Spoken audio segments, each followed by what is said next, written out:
So I want to know what following the Islamic faith has done for your life personally. How has it helped you put yourself together?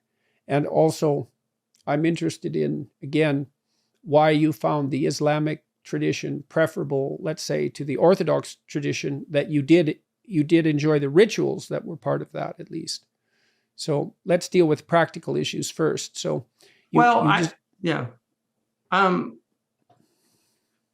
in terms of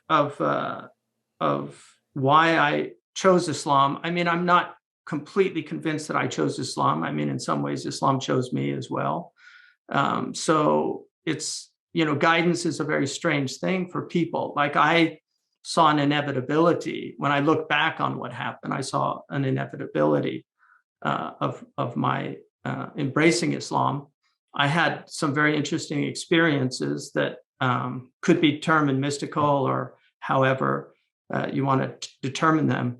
But the tradition itself, what struck me was, one, I got to keep all of the prophets that I believed in already, and I added, in addition, what we consider to be the final prophet. And just as very often Christians marvel at how Jews miss Jesus, Muslims also marvel at how Christians and Jews miss Muhammad. Although, to be fair to the Jews, they do acknowledge the prophet as a providential force, and they do acknowledge him as a Noahidic messenger preparing the way for the coming of the Messiah. So they do recognize that he was a providential force. At least the great, if you read George Kohler's book on Jewish theology, as a chapter on Judaism and Islam, and certainly the great father of Orientalism, Ignaz Goldziher, he actually said that he felt that Islam was the only religion that somebody of a philosophical bent could actually accept. And he wanted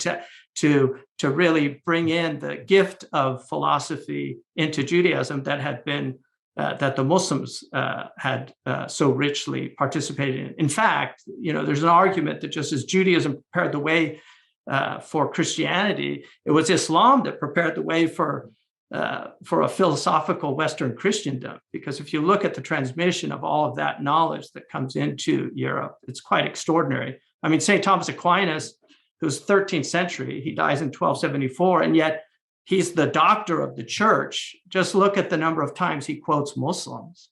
I mean, he calls Averroes the commentator. So I think Islam, one of the beauties of the religion to me is that you'll find whatever you're looking for in it.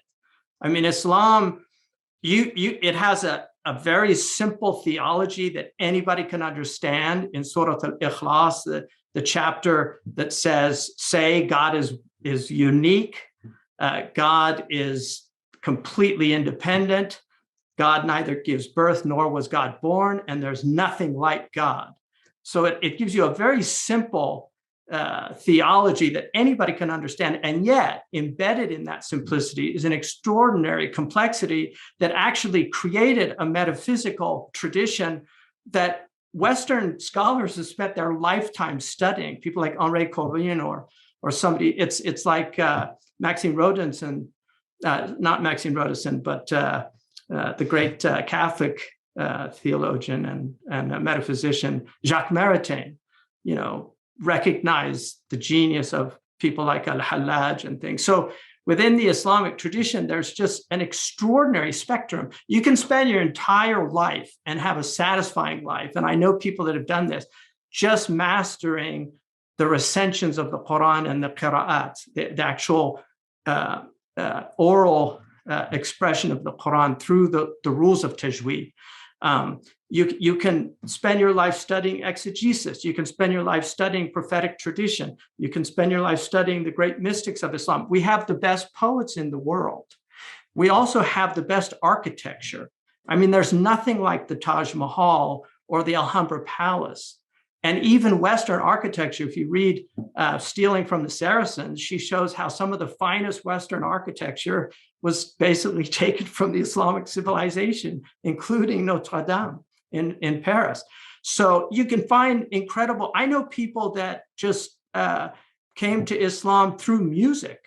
I mean, I know some really professional musicians that fell in love with Arabic music, which led them into Muslim culture, people that love just, I mean, one of the most interesting things about Islam is it is a truly universal religion in that you can go from Indonesia to California and find all of these different expressions of the same central truths of Islam with their own local colorings. So the West African Muslims are not like the Middle Eastern Muslims. The Middle Eastern Muslims are not like the Indian Muslims. And you have people like, one of the great Impressionist painters of Sweden. I think he's actually considered a national treasure in Sweden, but his paintings hang in the museum there. He became Muslim in jail for actually he shot a matador because he was raised by his father was a veterinarian, and he shot a matador because he was so horrified that they were bringing bullfighting into France. And there was such an uproar that they actually released him.